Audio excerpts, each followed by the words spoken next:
Here we are with the homework for Monday, January 9th, Chapter 5, Lesson 2, Day 2, Real-World Problems with Rates and Unit Rates. So extra practice for this can be found on textbook page 257, numbers 1 through 3. So water flowing from a faucet can fill 1/4 of a tank in 5 minutes. How long does it take to fill the tank completely with water? So I'm going to use my rate line. And so we know that this is the amount per minute, and it doesn't give us like a unit there. We just know it's that fraction of a tank. So we know that it can fill 1/4 of a tank in 5 minutes. And we're trying to figure out, what if we want to fill one whole tank? What if we want to fill one whole tank? How many minutes would that be? Well, I know one whole is equivalent to 4/4. So it would need to fill this 4 times in order to fill the entire tank. So that would take 20 minutes. And that seems reasonable, because I mean, if it's 1/4 of a tank in 5 minutes, that would mean a half of a tank in 10 minutes. And then you could double that for one full tank in 20 minutes. So, seems reasonable, double checked. How long does it take to fill 7 similar tanks completely with water? Give your answer in hours and minutes. So if we know that this is the number of tanks per minute, and it takes one tank in 5 minutes, and we need 7 tanks. That's not true. I'm sorry. It takes one tank in 20 minutes. Then we would need to multiply this by 7, and we would get 140 minutes. Now the question asks us, though, hours and minutes. So I know that 140, that 1 hour is 60 minutes, 2 hours is 120. So if I think of this like 120 and then 20, that means that this is 2 hours and 20 minutes to fill that tank. So the table below shows the parking fees for a park. From 9 a.m. to 5 p.m. it's $5.50 per hour. After 5 p.m. it is $7 per hour. So Mrs. Jones parked at the park from 4 to 9 p.m. How much did she pay for the parking fees? So, I notice here, it looks like she got to pay a little bit of the lower rate and then the majority of the time with the higher rate. So, from 4 to 5, that was $5.50 for that 1 hour. So that's pretty great. And then from 5 o'clock to 9 o'clock, that is $7 per hour. And she was there for 4 hours from that time. And so that means she would have spent $28 in that amount of time, plus that $5.50. So 28 plus $5.50 for that first hour is $33.50. So Ms. Jones would have paid $33.50. You, of course, would have to put that in a sentence. I'm not going to waste your time with that now, though. A van travels 125 miles on 5 gallons of gasoline. Find the distance the van can travel if the fuel tank contains 12 gallons of gasoline. So we know that we have miles per gallon, and they don't give us the unit rate here, but they do tell us that there are 125 miles in 5 gallons.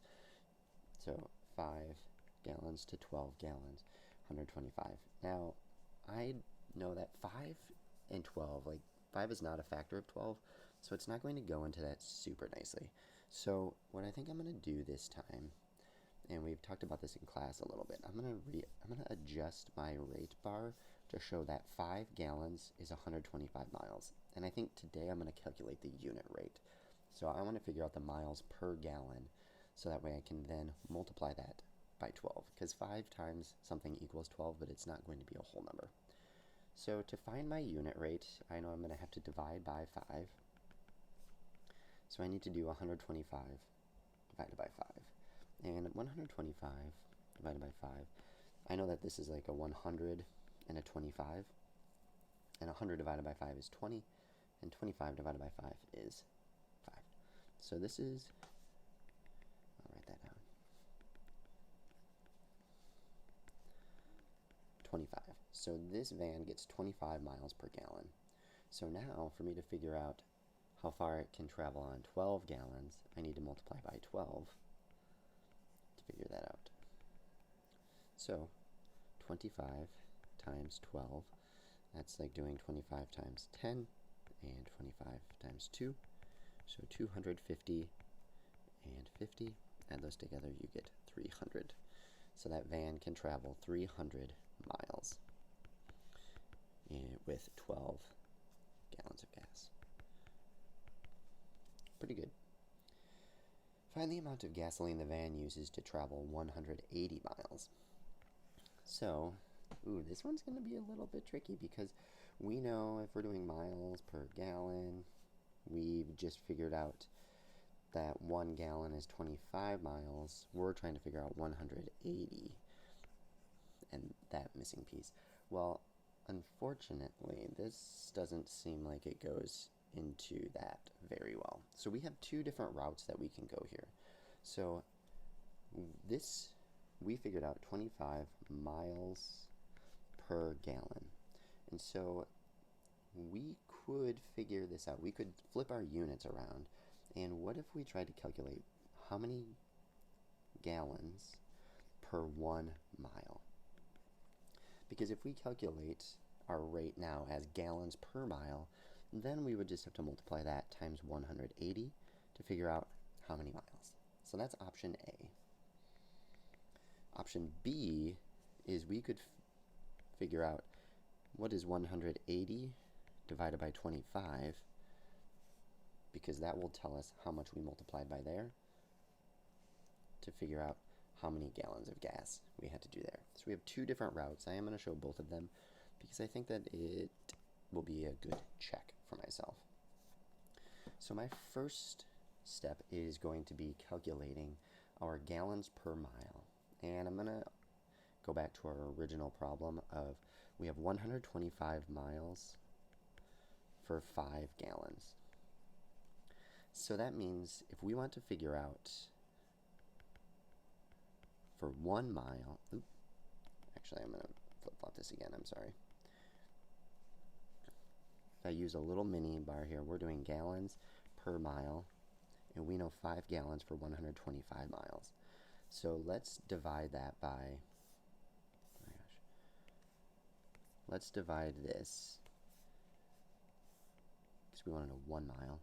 If we divide by 125, we're going to have to divide that by 125 as well. And so I know 5 divided by 125 is the same as 5 125ths, because I can turn division into a fraction. And now if I simplify this by dividing both by 5, I get 1/25. So we know that it can travel 1/25, or it uses 1/25 of a gallon to travel 1 mile. That's pretty good, I guess. Not too bad. So now that we know that piece of information,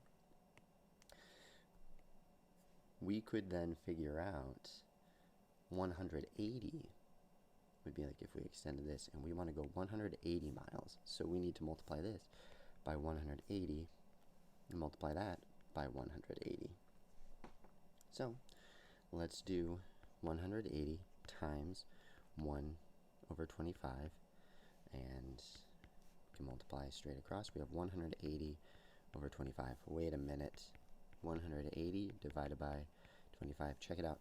That is exactly the same math that we would have had to do there, but look at all that extra work.